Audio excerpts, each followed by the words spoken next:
So this video is going to be a very brief overview on how to achieve a nice looking acrylic nail set.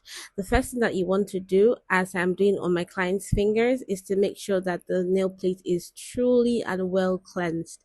So I'm using alcohol and a cotton pad, and I'm using that to scrub my client's fingers to remove all the dirt and oil on the fingernails. So after cleaning the nail plate, there's two things. It is either you prep the nails or you go ahead and apply the tips. Some nail techs prep the nails first, but for me, I like to apply the nail tips on the nails first before prepping. So I'm using my hand file to edge the tip of the nails because that is the only way for the tip to stick to the natural nails. The tip box comes in different sizes, so all you need to do is to pick the size that fits the finger that you're working on. Make sure it fits side to side, and if you need to make any adjustments to the tips, all you need to do is to use your hand file to file off the unnecessary parts, the unneeded parts. Apply your glue sparingly and then place on the nails, making sure that you are placing it very straight. You don't want the tips to bend in any way. Once you have applied the tips to the nails, you then cut the nails to length and shape.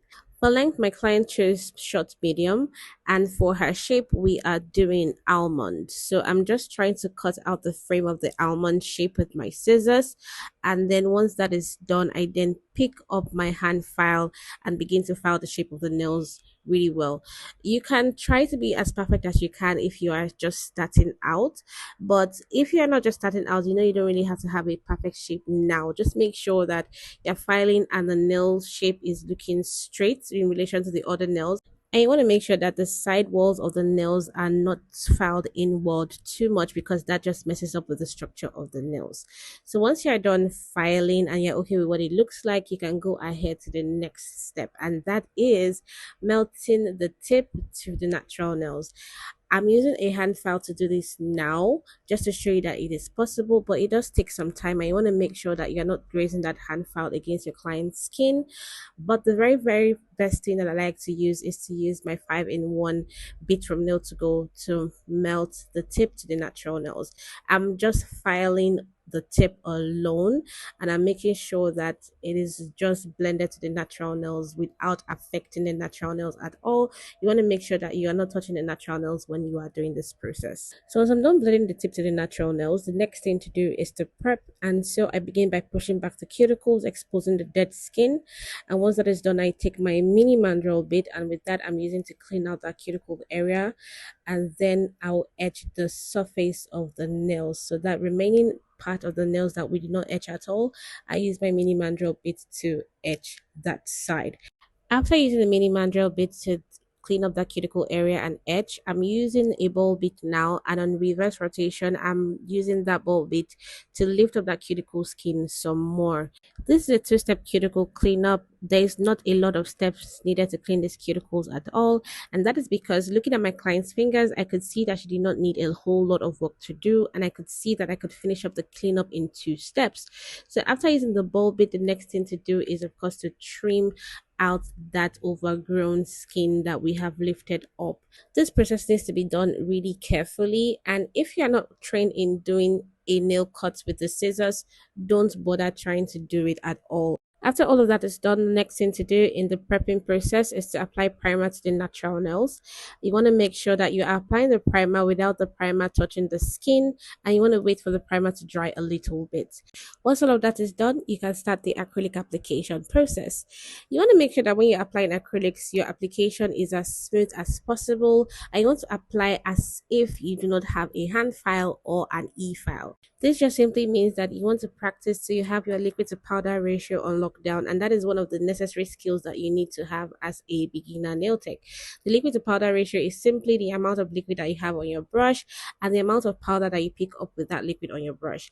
Working with the right ratio of liquid to powder is what is going to make your application be as smooth as butter, like how I am applying the powder on my client's nails. Once you are done with your application and you're happy with what it looks like, you make sure that the structure is on point.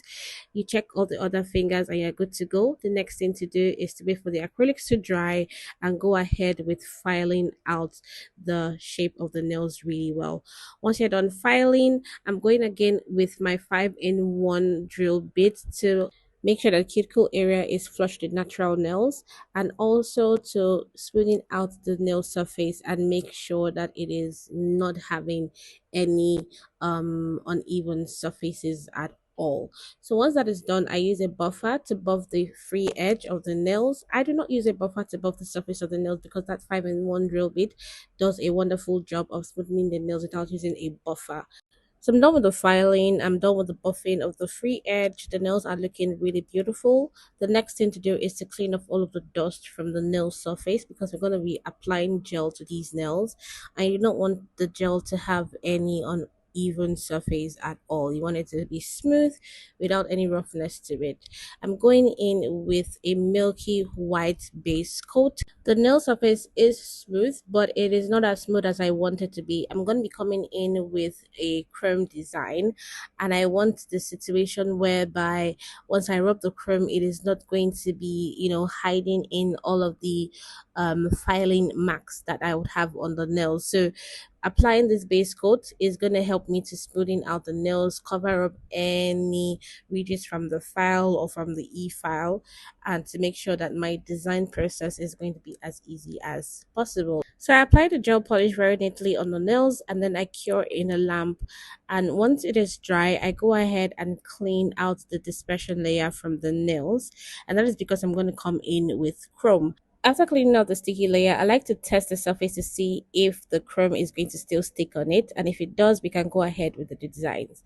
I'm mixing a little bit of rhinestone glue with some black gel polish, and I'm going to be doing some isolated chrome designs. So I'm just going ahead now to draw the line patterns on these nails. If you're a beginner nail tech, I do want to advise you that instead of concentrating on a lot of complicated designs, it is better to learn many simple designs that you can do in record time that will not allow for a lot of technicalities to achieve. And that way you can begin to build your skills slowly till you become more confident in your craft. Just take your time, slow and easy wins the race. After drawing the patterns before applying the chrome, you want to make sure that the nails are dried in the lamp, and then you go ahead with applying the chrome on the patterns, and you can see how the chrome just catches out the already drawn patterns and it looks so good without staining the rest of the nails.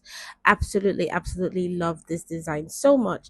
I go ahead now and apply top coats to the nails, and that is it. I cure in a lamp, another 60 seconds cure, and we are done. This is the finished look. Thank you so much for watching this video. If you have any questions, do ask them in the comment section. Don't forget to like and subscribe to my channel. I'll see you very soon. Bye.